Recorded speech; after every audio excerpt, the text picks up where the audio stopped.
Time with Herman and Sharron. All right. I believe that's us. Thank you, Brooke. Hello, everybody. Oh, you're coming down. That's Okay, a right. little slow That's this right. morning. We are all here Yes. because you are there. We have the most amazing subject today. Yes, it Sharon. is. I don't think we've covered this before, have we? It should be talked about, but people are afraid of it. Mm-hmm. Well, But it's happening more and more. Denise is back, Yes. and her latest book, When Daddy Leaves to Be a Girl. You've already, our audience already go, what did he just say? Well, we're going to cover Yeah. a subject that is so relevant today. It really is.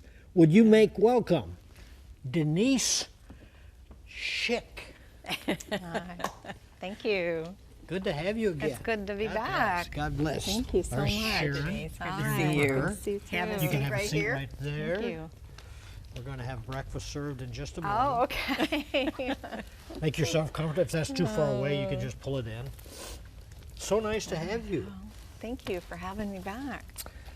I've got to. Dave's going to take a close shot of you so that people know all about you. There you go. Yeah. She is the founder and executive director of Helps for Families, an outreach that brings an understanding of the emotional pain and spiritual confusion that people face when a loved one has gender identity confusion. She has worked with families of gender identity confusion since 2004. She has led a church-based support group for people with sexual addiction, and her conference is designed to help strugglers,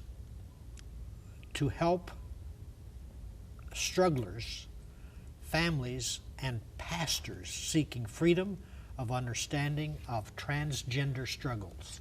Your book, When Daddy Leaves to Be a Girl. To start out, you are a product of what you're talking about. Right. Yes. Yes, I am. Through the confusion that my own father And lived in. this is the most unusual book.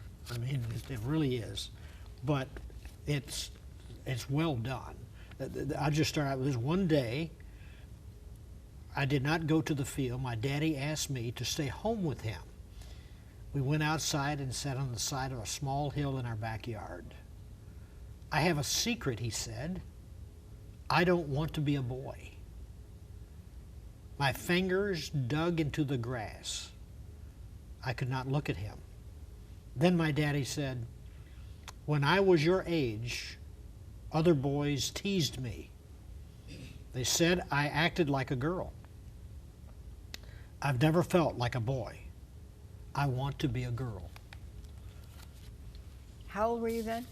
I was 9. 9 years old. 9 years old, yeah. So what went through your mind when you heard those words? My first thought was, why in the world is he sharing this with me? What am I supposed to do with this? And then honestly thought, well, that's Dad. This is Denise. Two separate human beings. This isn't going to impact me. And that's where the lie began, you know, as a child. All of the emotions of, I've just lost my dad.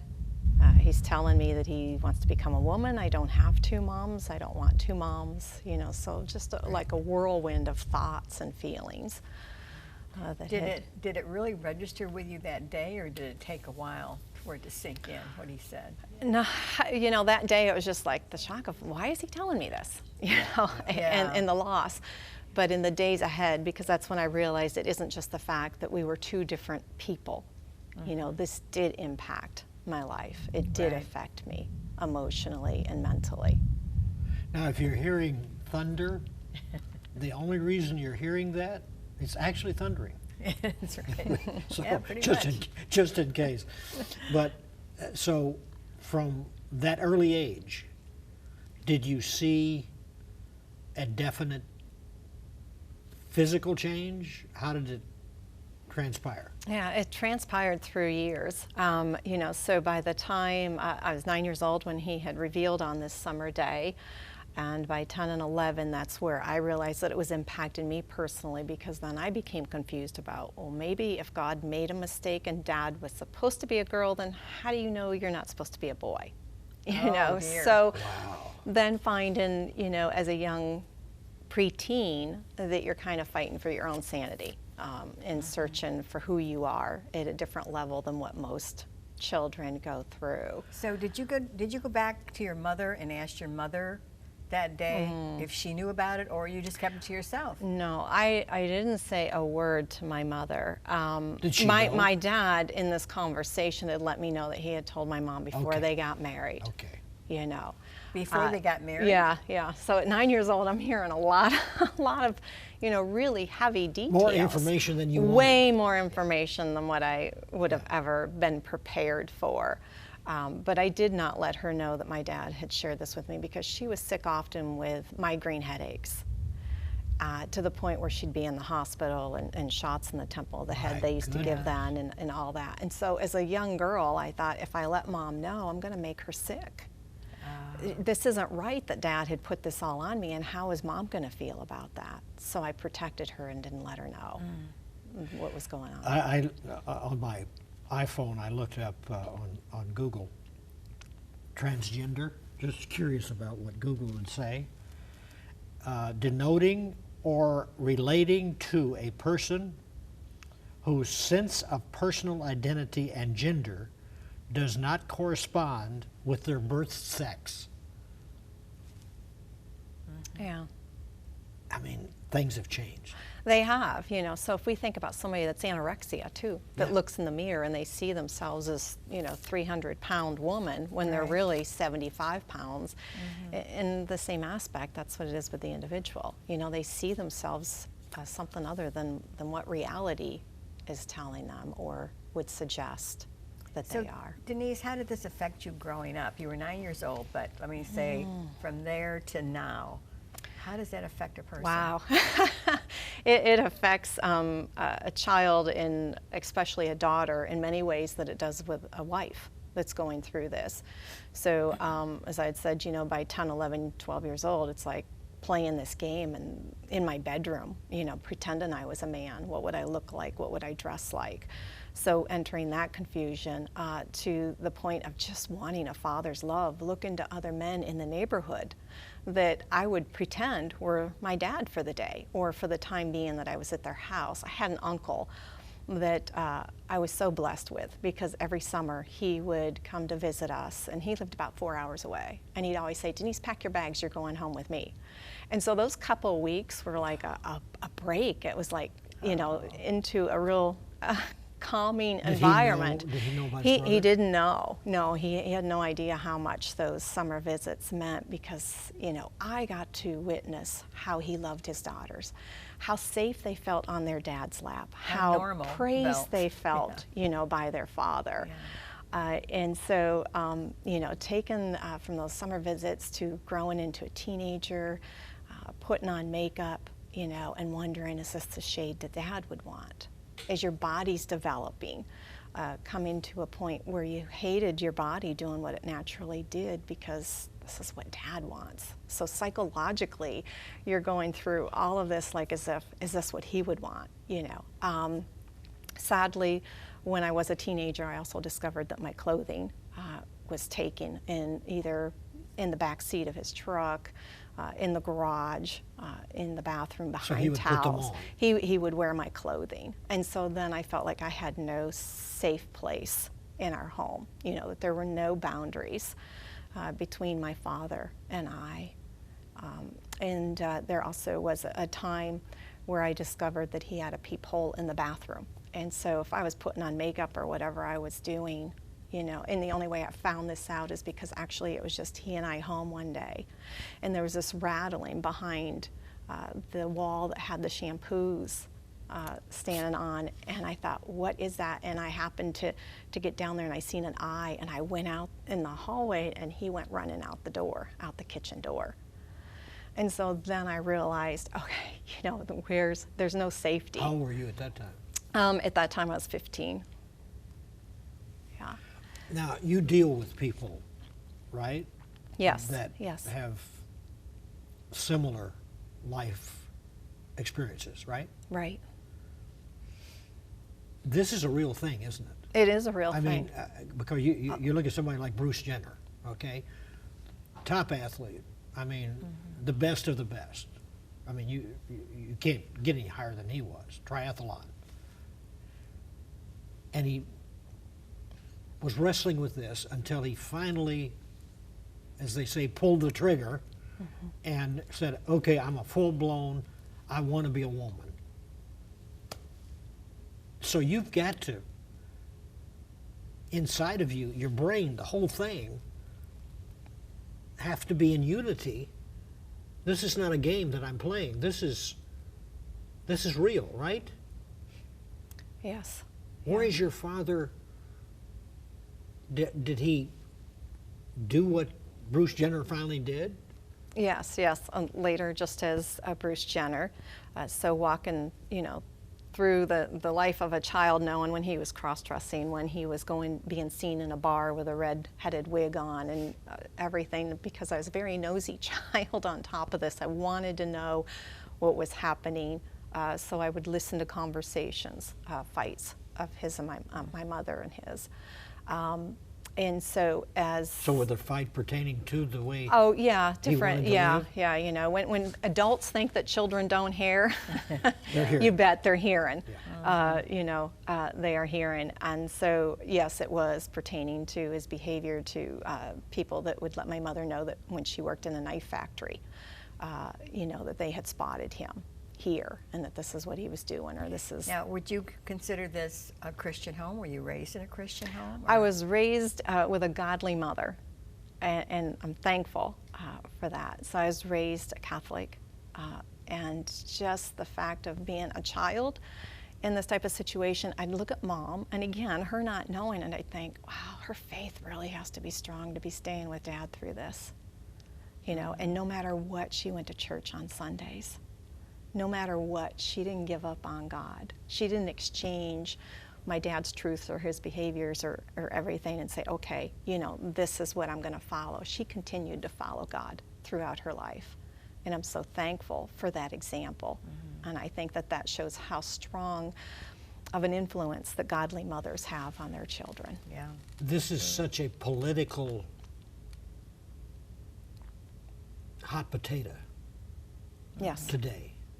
I mean, if anybody on national television, we say things on here that on national television you'd be fired, Right. especially when it has to do with transgender. I mean, it's like that is a protected species now, Right. way of life. With that, how do you address this in churches? Because I would think most churches would say, we don't have that. Oh, yes. We don't. No. Yes. That doesn't go on here. That may be in Hollywood, or New York, where they do a lot of, performing and makeup and all this kind of stuff. That's probably in that area, but not in church. And how sad is that? Because how many families, and I do hear that. Yeah. I've heard that so much through the 16 years of doing this type of ministry. I've been told from pastors in my local area that had said, oh, you need to go further into this area, like 50 miles away. And I looked at him and I said, you mean to tell me that you don't think there's anybody in your church or a family member that either struggles with homosexuality or transgender issue that has somebody that they care about? And I've also had a pastor from California that said, do you know why I don't have you come to speak at my church? And I said, why is that? He said, because you come, you bring all this up, and then I'm left to deal with it. Wow. And I thought, wow, that is really sad. You come to our church, you bring up sin, and then when you leave, I got to deal with sin. Oh my goodness. Yeah. Tell us about this book, why you wrote this book. I mean, the cover It is is so interesting. It is. I mean, reading through this, I mean, Yeah. it's walking with you. Yes. So in the book, how do you tell a child to deal with this? Well, we're walking through this book, helping them to deal emotionally with their the fact of the shock. Dad's coming and what? All of a sudden I'm supposed to say, bye, Dad. Hello, Anna. And in a child's mind, that doesn't make any sense. There's no connection there. Yeah. There's a lot of grieving. So to walk through this with a child is the grieving process, the shock, the denial, the grief, bringing them to the point to realize, isn't anything that you did wrong. It's not your fault. So they kind of had to blame themselves. Yes. Just like you did. And sometimes they become the protector of the family, as I had done. And so many times I hear this with adult children. I didn't feel like I could say this because then this and this would happen. Or, I had younger siblings that I had to take care of. And so the responsibility, even the responsibility of adults that are to this day taking care of dad because he's emotionally or mentally, needs some help. Would you say it's harder for a boy to deal with something like this than it would be for a girl to deal with it? I don't know how to answer that. With boys, with sons that have sons that have a father that transitions, the really devastating part, there's so much devastation for them because then they have to prove they're a man. Exactly. They're not it's like the dad. masculinity that it's dealing with. Exactly, and with their peers, and there's stories of sons that then became addicted to pornography because they were going to prove they weren't like dad, right? Wow. And so being masculine means that you look at pornography or some other type of addiction they find themselves in, where other ones have become involved with alcohol and drug addictions. So with the sons, I think they have that higher level that they try to live up to try to prove they're not like dad. And sadly, children today that we don't hear about, boys, particularly that I'll share this story, is the bullying that they experience with peers. If their peers find out Joey's dad's transitioning and they're outside, as one boy's been told, why don't you go home and go put on a dress like your daddy does? Oh. Well, what does that do to the child's heart? Emotionally, they're just shattered. And so those are some of the situations that we have to remember that really the sons experience. With daughters, it is amazing. It is very difficult because the dad then is wanting to play tea time as a girlfriend, whether it's a little toddler or maybe a teenager, where the dad's saying, let's go clothes shopping. Well, the daughter doesn't want to go out for clothes with her dad. Most daughters, they want to do it with girlfriends. So where the dad tries to become the girlfriend in the daughter's life.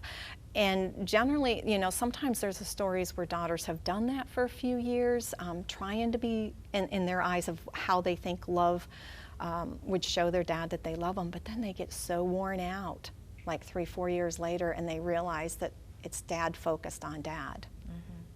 How? Okay, yes. Have you ever heard of a person that has those feelings and everything, but because of they have the relationship with the Lord Jesus Christ, that they fight these feelings, and have they ever been? Do you know if anybody's been successful? Oh yes. Most definitely. Tell me some of those stories. But we don't hear that on our national I want to hear some of those television stories or anything. Yeah, there's, in fact, there's a story of a female that's lived as a male for 8 years, took on that identity, had a lot of wounds when she was a young woman that led her into this life and into the relationship she was in. And through about 2 years of just pastoral care, and I don't mean just, but pastoral care, having a professional walk alongside of us because of the trauma that she had experienced, had a church that has, and get a load of this, okay? This person in the state is very close to you. So for churches to know how important it is for them to come alongside of individuals that say, I want God more than I want this, but I need your help. Yeah. We need to be a community. And this church absolutely walked faithfully as a community alongside of this person. Small group and people and celebrating, taking her for celebrations such as regaining her birth name back, to going to the driver's center. I mean, just a community. And that's what honestly each person needs. The same thing, with men. She had acceptance. Yeah, exactly. And she knew she was loved and cared about. But she has such a deep love for God. And that's what I learned about the individuals that really come seeking Him, is there's such a deep desire to connect with God, to serve God with all of their heart, every ounce of their being.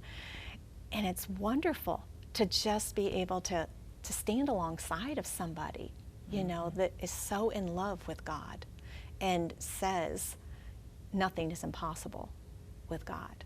Yeah. And to see that type of restoration. You know, and the same thing with men. The one particular man that got involved in this through an escape route of pretending he was a cartoon character. And we know how different cartoon characters and things like that are kind of blown into different groups today. But he really imagined that, and with that character, then he took on the female persona. And so this became a real battle of his own, you know, and to the point of his wife's clothing, you know, using that, growing up and getting married and using her clothing and things of that nature. But then he just came to a point where he's like, I want God because this really isn't satisfying my soul. This isn't what it's supposed to be. Yeah. You know, and to walk through that time of a community. They need a community. And honestly, that's what's happened with those that go to the groups that will accept them or embrace this type of ideology or behaviors. They've got support, right? So we as God's people need to come alongside and support those just as importantly, if not even more, because spiritually, and so many this is a war. times we shy away from that. We do, because we don't understand. Yes, we don't understand If it. we don't understand, or we can become judgmental in our own heart without even knowing it. And I know, because I became that way, you know, with my dad at some point. I'm Did like, you ever "What's get to the place where you say, God, why would you do this to somebody? In other words, they think they're the wrong sex?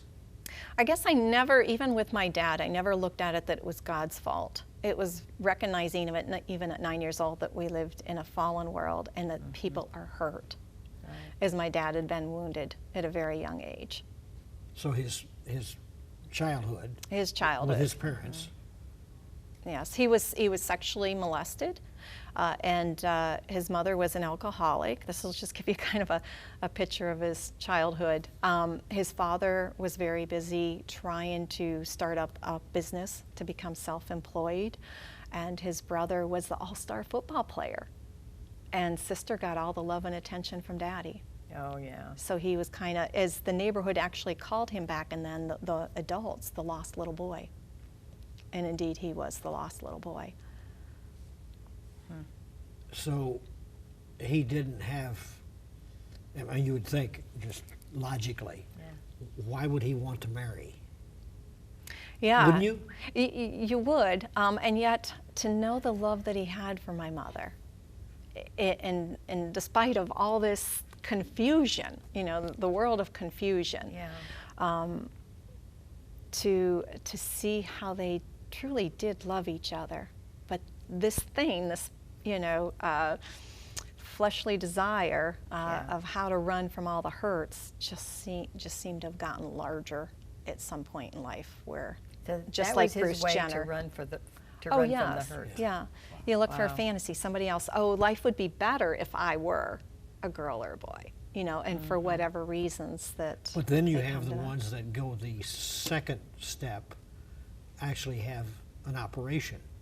Yeah, That's about as serious as you can go, right? it is.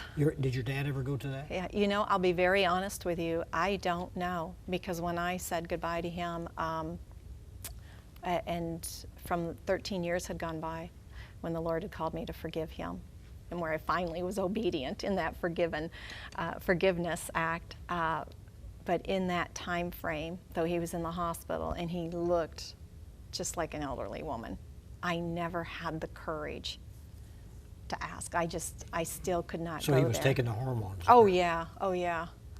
I would have passed him on the street, and honestly, without looking into his eyes, I wouldn't have recognized him. Wow. I would have just thought that it was an elderly woman. So who buys this book, Denise? Well, this book actually was requested for a couple years from mothers that were facing this type of situation. They said, there's nothing out there that's Christian-based for our children. And so hearing that, and that's usually how the Lord speaks to me, it was realizing more and more, you know, it was time, but I didn't want to do it because my heart is for the children today. Yeah. You know, at least back when I was growing up, we knew you were more in a society that knew of God and right and wrong and things of that nature. So honestly, this has been a resource for parents and for grandparents and for churches. They have found this book. It's just remarkable to hear their comments. And Well, it's so easy to read while you're being taught. yes. I mean, it's like it's a story being told, but you're actually learning in the process of reading this. Yes, It's and amazing. it's so therapeutic for Yes, the child, yes. you know, and then bringing in the scriptures in the back to remind them who they are and the value that God has in them. So building them up in a time when they just feel flat out on the ground. Because teachers are even in public schools saying, you know, are there any in here that, I mean, and I just read where Idaho must provide sex reassignment surgery for trans inmates. Yeah, this is the world that we're living in. Taxpayers Yeah, paying for the operation. yeah, yeah. So teachers actually in public schools are having classes where they're teaching that if you're Yes. going through this, it's okay. But they won't allow a book like this that is addressing Oh, what a child's obviously. really going through. Oh, But we'll praise the Lord because we have, as of a few weeks ago, got it into 2 public libraries. Are you serious? Yeah, and we're working on a 3rd. So people that are watching this show, they could just be in prayer for us as we attempt for another That side is to be in the amazing. children's That's section. a God thing Yeah, Yes, really. it that is. you were able to accomplish that. Yes. We have about a minute left. Would you pray for somebody watching right now? They haven't acted on how they're feeling, but what do they do with this feeling? Can you pray for them? Sure. Yeah, most definitely. Heavenly Father, you know our hearts. Lord, you know the walks, the journeys that each one of us face in life and the pain that each one has.